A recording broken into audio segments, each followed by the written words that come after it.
Hello बच्चों, आज मैं आपके लिए एक राजा की कहानी लेकर आई हूँ। चलो सुनते हैं, आपको बहुत अच्छा लगेगा सुनने में। देखो बच्चों, किसी समय में एक राज्य में ऐसा कानून था कि वहाँ के राजमहल को छोड़कर किसी भी घर में रात में बत्ती नहीं जलाई जाती थी।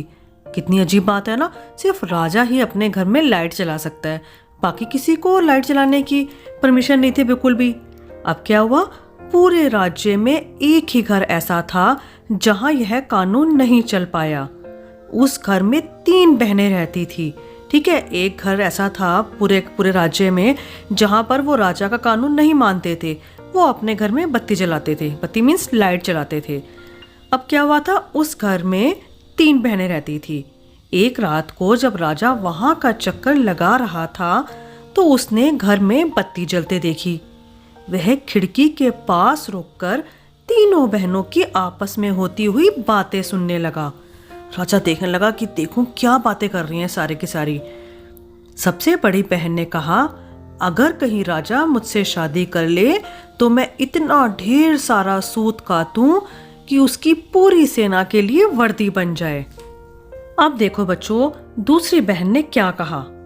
उसने कहा, अगर राजा मुझसे शादी कर ले तो मैं इतनी बड़ी रोटी बनाऊं कि उसके राज्य भर के एक एक सिपाही को पूरी पड़ जाए। देखो अब बच्चों, दोनों बहनें क्या सोच रही हैं। दोनों सोच रही हैं सिपाहियों के बारे में। एक चाहती है सारे सिपाहियों के लिए मैं कपड़े बना दूं और दूसरी चाहती है कि मैं उन सबको रोटी दे दूं बना के। अब क्या हुआ, सबसे छोटी वाली ने क्या कहा, अगर राजा मुझसे शादी कर ले तो मैं उसके लिए प्यारे प्यारे 2 बच्चे पैदा करूंगी। एक तो होगा सूरज की तरह और दूसरा होगा चांद की तरह। अगले दिन क्या हुआ, राजा ने अपने आदमियों से संदेशा भिजवाया कि वह उन तीनों में से सबसे छोटी बहन से शादी करेगा। राजा ने तीनों की बातें सुन ली और राजा ने कहा, मैं सबसे छोटी वाली से शादी करूंगा, उसको बुला के लेके आओ। तीनों लड़कियां महल में ले जाई गईं। राजा ने सबसे छोटी बहन से शादी कर ली और बाकी दोनों बहनें वहीं उसके साथ रहने लगी। ठीक है, तो सब साथ में रह रहे हैं और शादी किससे हुई, सबसे छोटी बहन से। समय बीतने के साथ ही रानी के 2 बच्चे पैदा हुए। बेटा सूर्य के समान चमकता था तथा बेटी चांद के समान। ठीक है, एक बेटा हुआ एक बेटी हुई। बेटा हुआ सूरज की तरह और बेटी हुई चांद की तरह लगती थी बिल्कुल ही। दोनों बड़ी बहनें छोटी बहन से बहुत ईर्ष्या करती थी। ईर्ष्या करना मतलब जलन होती थी उनको बड़ी कि राजा ने इससे शादी कर ली है ना, वो जलती थी उससे। उन लोगों ने चुपके से दोनों बच्चों को पालने से उठाकर जंगल में डाल दिया और उनकी जगह 2 कुत्ते के पिल्ले रख दिए। देखो कितना गलत काम हुआ ना, कि उन्होंने क्या किया, दोनों बहनों ने दोनों बच्चों को उठाकर जंगल में रख दिया और उसकी जगह वहां क्या रख दिया, पिल्ले रख दिए। अगली शाम को राजा ने अपने दरबारियों को दावत पर बुलाया था। वह बड़ी शान से सबको दिखाना चाहता था कि उसके कितने प्यारे प्यारे से बच्चे हैं। ठीक है, बच्चों को देखने के लिए उसने बुलाया सबको कि सब बच्चे देखेंगे मेरे कितने प्यारे सुंदर बच्चे हैं। जब उसके सारे मेहमान आ गए तो उसने अपने दासियों से बोला, सिपाहियों से कहा, जाओ ध्यान से सुरक्षित तरीके से दोनों बच्चों को लेकर आओ। ईर्ष्यालु दोनों बहनें थी जो चिढ़ती थी ना, जो जलन करती थी छोटी बहन से, वो दोनों क्या करी, वो दोनों ने कुत्ते के पिल्लों को हाथ में उठा लिया। और जब मेहमानों ने उन्हें देखा तो सभी हैरान हो गए कि ये क्या हुआ भाई, है ये कुत्ते के पिल्ले कहाँ से आ गए। राजा ने गुस्से में कहा, ये क्या है। तो बहनों ने कहा, ये कुत्ते के पिल्ले हैं। पिल्ले? वो कह रहा है, मैंने तो अब तुमसे कहा था कि अपने मेरे बच्चे लेके आओ और तुम ये क्या लेके आ गए हो। तो वो कहती हैं कि हम लोगों को तो राजसी पालने में पिल्ले ही मिले थे, तो हम लोग पिल्ले ही लेके आए आपके पास। तो राजा गुस्से से चिल्लाया, क्या यह सच है? अच्छा, तो मेरी पत्नी ने मुझे धोखा दिया है इसका मतलब। राजा ने कहा, उसका नाश हो, उसने मेरे साथ धोखा किया है, उसने मेरा मजाक बनाया है। आज से सब उसका मजाक उड़ाएंगे। मैं हुक्म देता हूँ कि उसको कमर तक कूड़े के ढेर में दबा दिया जाए। देखो राजा ने कितना अजीब सा हुक्म दिया ना, कि उसको कूड़े के अंदर दबा दो, कितना, उसके कमर तक। और जो भी उधर से निकलेगा वो मेरी पत्नी जो है, जिसने मुझे धोखा दिया है, इतनी धोखेबाज है, उस पर थूकता हुआ जाएगा। और मैं वहां पर एक पहरेदार रखूंगा और जो भी उस पर नहीं थूकेगा उसको उसी समय दंड मिलेगा। दंड मतलब कि सजा मिलेगी। राजा की आज्ञा उसी दिन से मान ली गई। अब क्या हुआ, जो सब लोग जाते थे वो सब उस पर थूकते हुए जाते थे। इसी बीच में क्या हुआ बच्चों, एक सुंदर सी परी थी, उसके सुनहरे सुनहरे से बाल थे। वो क्या थी, वो जंगल के पास घूम रही थी। तो जंगल में उसने देखा कि इतने प्यारे प्यारे से 2 बच्चे पड़े हुए हैं यहाँ पर, है ना। तो उसने उन बच्चों को उठाया और अपने साथ महल में ले गई। कौन से महल में? अपने महल में ले गई परी, जहाँ पर ऊंचे ऊंचे पहाड़ थे। और वहाँ पर उसने क्या किया, पहाड़ों पे उसका महल था सुंदर सा, वहाँ जाके ले गई इन दोनों बच्चों को। उसने उन दोनों बच्चों को बहुत प्यार दिया, जैसे माँ प्यार करती है ना बच्चों को, जैसे आपकी मम्मी आपको प्यार करती है ना, ऐसे ही परी ने दोनों बच्चों को बहुत प्यार से रखा और उनकी देखभाल करने लगी। जब बच्चे कुछ बड़े हो गए तो वो क्या किया, उसने परी ने उनको पहाड़ की चोटी पर ले गई और बोली, प्यारे बच्चों, अब हम लोगों के बिछड़ने का समय आ गया है। तुम लोगों को अब अपनी असली माँ के पास जाना चाहिए। तुम लोगों को एक रानी ने जन्म दिया था। परी को सब मालूम होता है ना, है ना, परी तो जादू भी जानती है परी।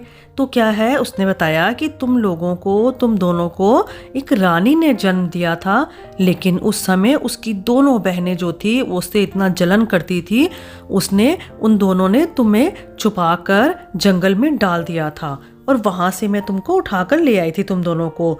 अब तुम्हारी जगह उन्होंने क्या किया था, 2 पिल्ले पालने में डाल दिए थे और आज तक तुम्हारी माँ जो है वो बेचारी कूड़े के ढेर में दबी हुई है। वो सारे लोग उसके ऊपर थूकते हुए जाते हैं। ऐसा करो, यह लो एक छोटा सा पत्थर, जब तुम इसको चूमोगे तो एक बढ़िया सा घोड़ा तुम्हारे सामने आ जाएगा और वह तुमको तुम्हारी माँ के पास ले जाएगा। तुम्हें अपनी माँ को उस कूड़े के ढेर में से निकालना होगा और राजा को सारी कहानी सुनानी होगी। ऐसा कहते ही परी गायब हो गई और लड़का और लड़की अकेले पहाड़ पर रह गए। फिर भाई ने क्या किया, उसने पत्थर को चूमा तो फौरन ही क्या हुआ, एक सुंदर सा घोड़ा उनके सामने आकर खड़ा हो गया। दोनों भाई बहन खड़े हैं, उनके सामने एक सुंदर सा घोड़ा आ गया। लड़के ने अपनी बहन से कहा, मेरी प्यारी बहना, तुम यहीं पर रुको, मैं माँ को कूड़े के ढेर में से निकालूंगा और फिर तुम्हें लेने आऊंगा। लड़के ने घोड़ा दौड़ाया और सीधा अपनी माँ के पास पहुंचा। घोड़े से उतरकर उसने माँ को कूड़े के ढेर से निकाला और नहला धुलाकर साफ किया और उसे चूमा और चला गया। अब क्या हुआ बच्चों, देखो आपको मालूम है राजा ने एक पहरेदार को खड़ा किया हुआ था कि सब लोग उसकी जो रानी है उस पर थूकते हुए जाएंगे, है ना, जो बच्चों की माँ है। पर जब उस पहरेदार ने देखा कि ये कितना सुंदर सा लड़का आया है और ये इसने इसको कूड़े से निकाल लिया रानी को, तो उसने क्या किया, वो पहरेदार जो था वो उस लड़के को देखता रह गया, भाई ये तो बड़ा सुंदर है और कैसे ही लेके आया और कितना हिम्मत है इसके अंदर, कितनी साहस है ना, यहाँ तो कोई इसको ऐसे छूने का साहस कर ही नहीं सकता ऐसे रानी को। लड़के ने घोड़े पर बैठे बैठे पूरे शहर का चक्कर लगाया। जिसने भी उस सुंदर लड़के को देखा वो सब उसको हैरान हो गए देख के, इतना सुंदर लड़का है, बिल्कुल सब उसको चकित थे देखकर, क्योंकि वो बिल्कुल ही सूरज की तरह चमक रहा था लड़का।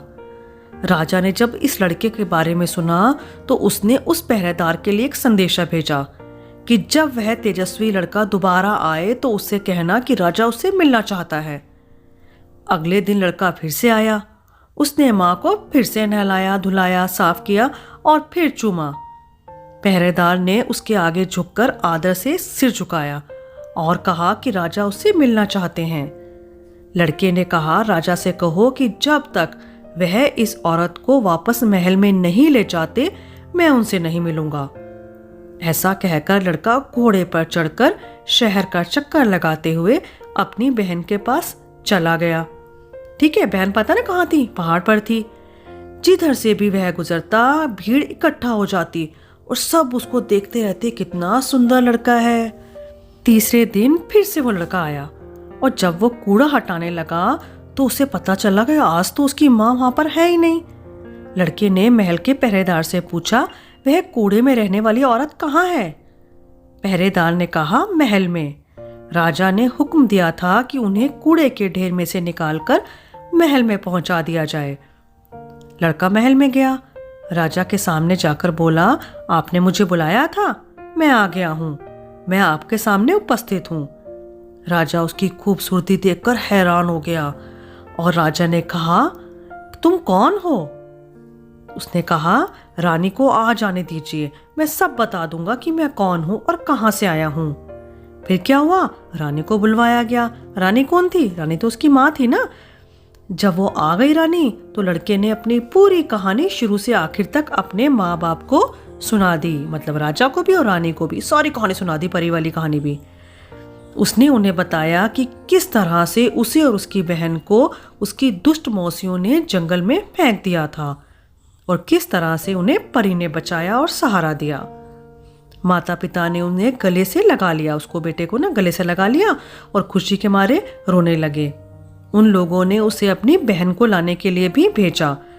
राजा रानी और सभी लोग शहर के बाहर उन शाही बच्चों का स्वागत करने के लिए पहुंच गए और जो दुष्ट मौसियां थी उन्हें उस राज्य से निकालकर 7 समुंदर पार इतनी दूर भेजा गया कि वो फिर कभी इधर आ ही ना सके।